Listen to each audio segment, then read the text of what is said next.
சங்கநாதம் நேயர்களே, உலகத்தமிழ் உறவுகளே, அனைவருக்கும் வணக்கம். தாயுமானவர் இந்த உடல் நிலையில்லாதது என்பதை அழகான மொழியில் மிக எளிமையாக சொல்லி செல்கிறார்.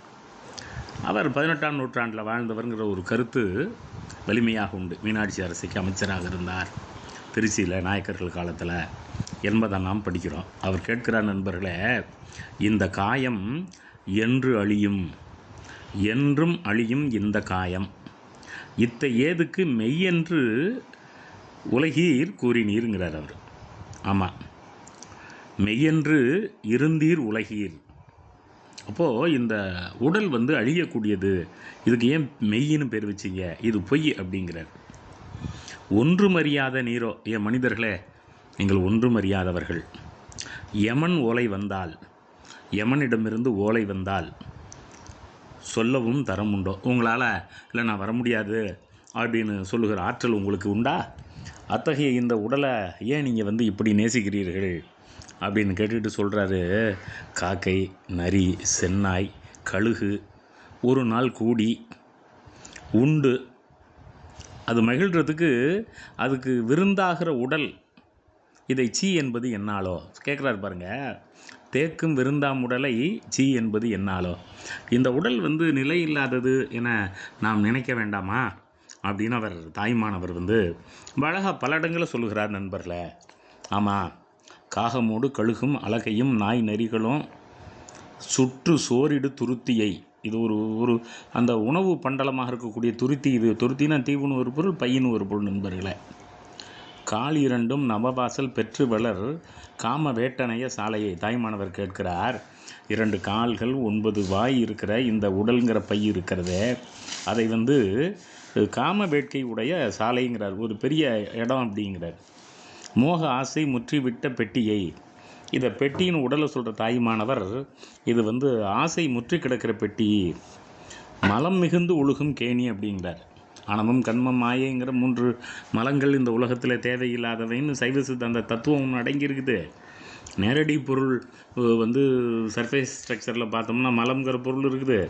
மலம் இருந்து ஒழுகுகிற இந்த கேணியை மொய்த்து எங்கிருந்தும் இந்த கும்பி இருக்கிற இந்த வயிறு இருக்கிறத, அது முடங்கலாருக்கு இடைசரக்கு, இந்த உடம்பில் இருக்கக்கூடிய இடைப்பகுதியில் கிருமிகள் மொய்க்கக்கூடிய ஒரு சரக்கு இடமாக இருக்கிறது. இந்த உடலை நாம் பெரிதும் நேசிப்பது கூடாதுங்கிறது அவருடைய கருத்து. நண்பர்களே, வயதும் படையெழுந்து 80 வயசு 90 வயசு உட்கார முடியாது, எந்திரிக்க முடியாது, அடுத்தவங்க நம்பி வாங்கணும்.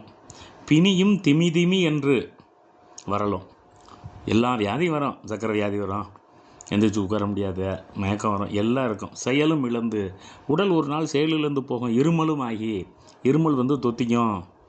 அணமும் செலுதலின்றி எப்போயுமே எந்திரிச்சு நடக்க முடியாது. விழியும் சுடர் களின்று, விழியில் கூட சுடறக்கு அது அப்படியே சோங்கி போய் கிடப்போம். முகமும் களையிழந்து போய் கிடைக்கும். இந்த நாடி இருக்குதே, அது சரியும். மணியின் புனைவிருந்து இவ்வினமும் குலை குலந்து கலகம் செய்ய இருண்ட யமன் வரு வேளை.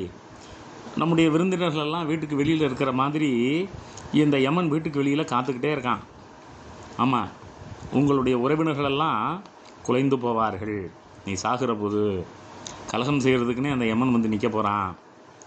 அப்போது எதற்கு இந்த உடலை நீங்கள் நேசிக்கிறீர்கள் என்று தாய்மானவர் கேட்கிற போது, அவருடைய இந்த நிலையாமை தத்துவம், மனிதன் எங்கே இருந்தாலும் எப்படி இருந்தாலும் இந்த உடலுக்குன்னு நம்ம சுவையாக உண்றோம், அழகாக ஆடை உடுத்துகிறோம், வசதியான வாழ்க்கை நடத்துகிறோம். குழுகுழு அறையை தவிர வேறு பக்கம் நம்மளால் இருக்க முடியல.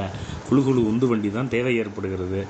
தாய்மானவர் சொல்கிற இதை நாம் நினைத்து பார்க்கிறோம். நண்பர்களே, இது புழுத்து போகிற உடம்பு, அது பிணியும் நோயும் இருமலும் வரக்கூடிய உடல்.